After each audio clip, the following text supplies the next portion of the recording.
Hey everybody, Richard here from Fergolicious BBQ, and I am here at Casey Grilling Company today.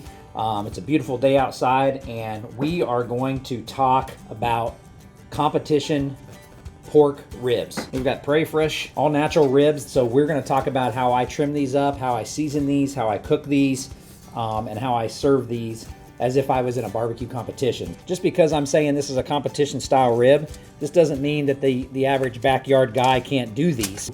It all comes down to how you cook them.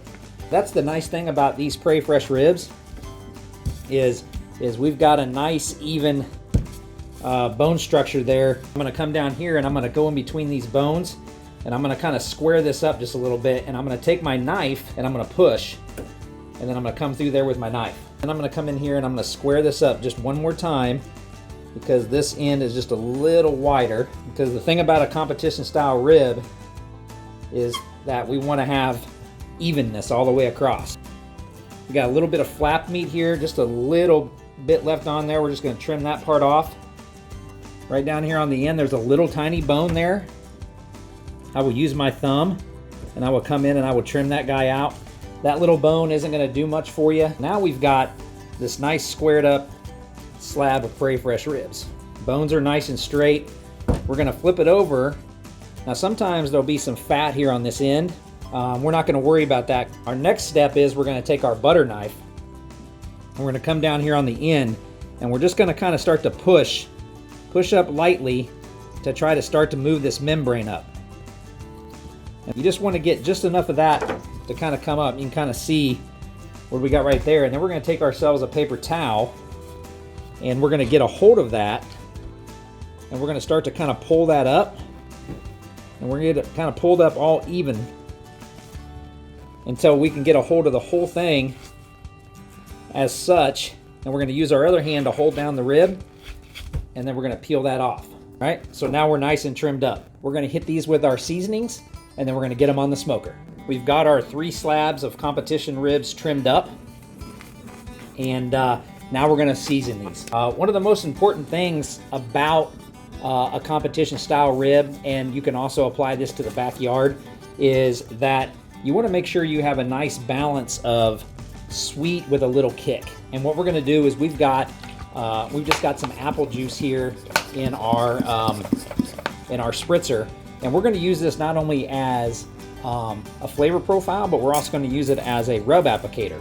We're going to start with something that's got a little bit of a kick to it. So we're going to start with our Fergolicious Red Hot Love. So this is going to be just this is what's going to provide a little bit of the kick to the rib. And we're just going to do what I call a medium application here. And while some people might think, oh, these are going to be really spicy ribs, they're really not. In the end, after they cook, when they come out, it's actually it's like a perfect balance.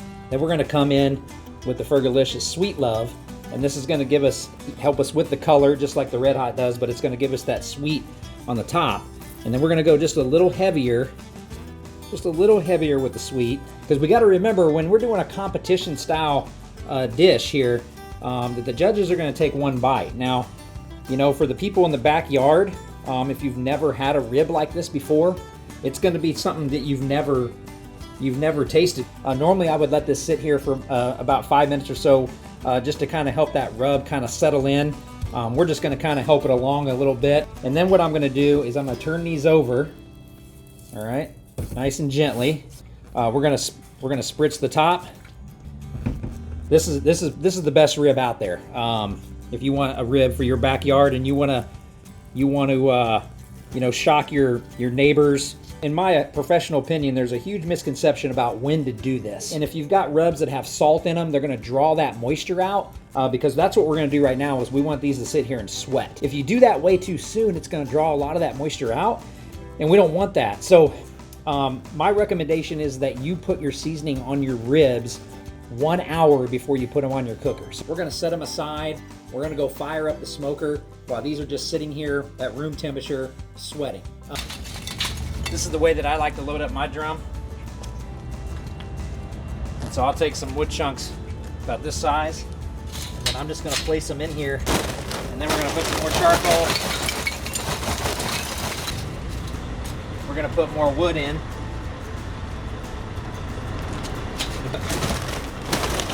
top it off with just a little bit more charcoal. And we're going to take our tumbleweeds.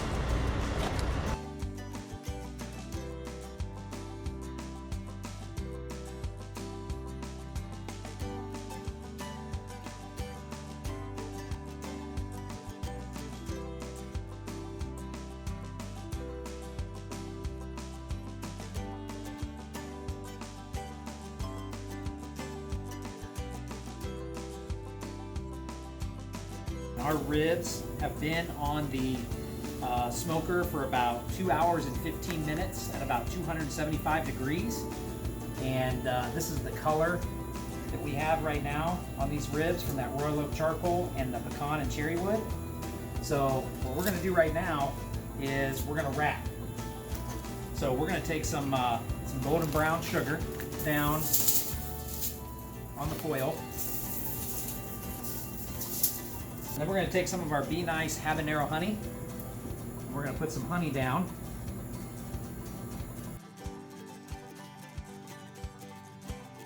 And then we're going to take some butter. I'm going to put some pads of butter down. Add some more moisture and some fat. One thing that I'm going to do before I finish off this wrap is I'm going to come in between these bones with my fingers and my thumb, and I'm going to kind of pop the bones here just to make sure that we get good pullback. It's more about a presentation thing, and this is also letting me kind of know where we are tenderness wise. And then we're going to repeat our process with the brown sugar and the honey.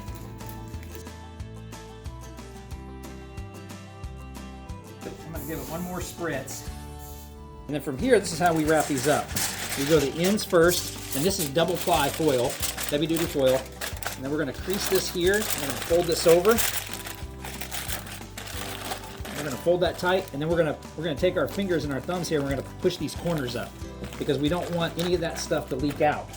And now we're wrapped. So now we're going to take these wrapped. We're going to put them back on the smoker. We're still going to be at about 275, 300 degrees. And we're going to let these roll until they reach an internal temperature of about 215 degrees. And our ribs were back on the grill for about another hour, hour and a half.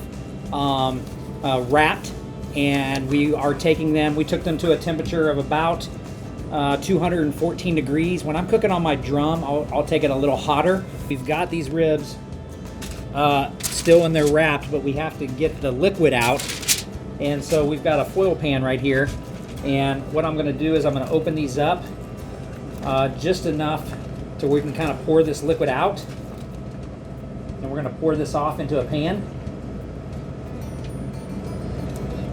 Because we don't want all that liquid to mix with the sauce. Oh, smells awesome.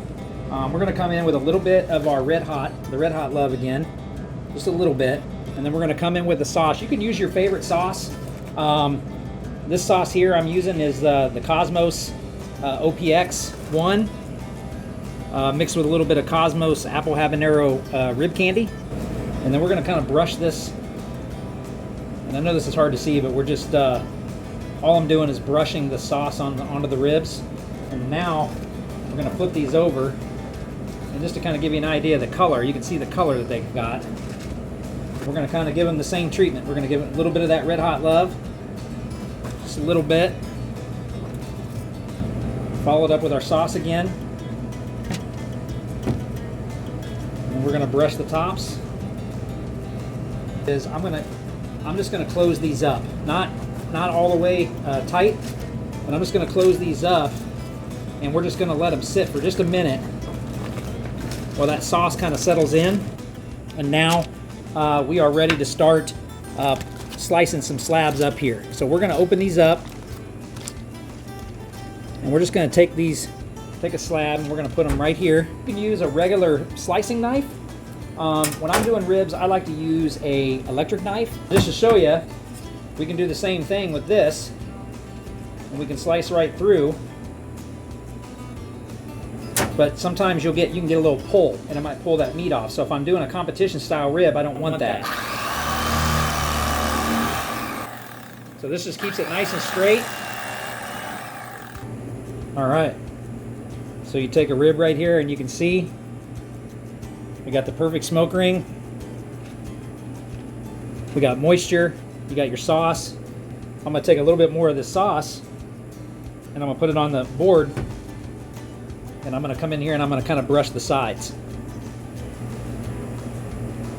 And these look beautiful. And so right there we've got 6 bones that look pretty good. And if I hold this up, you can see kind of how the color turns out. I feel like we need to take a test bite out of one of these and kind of see where we're at. We can see the moisture. I usually like to take a bite right in the middle.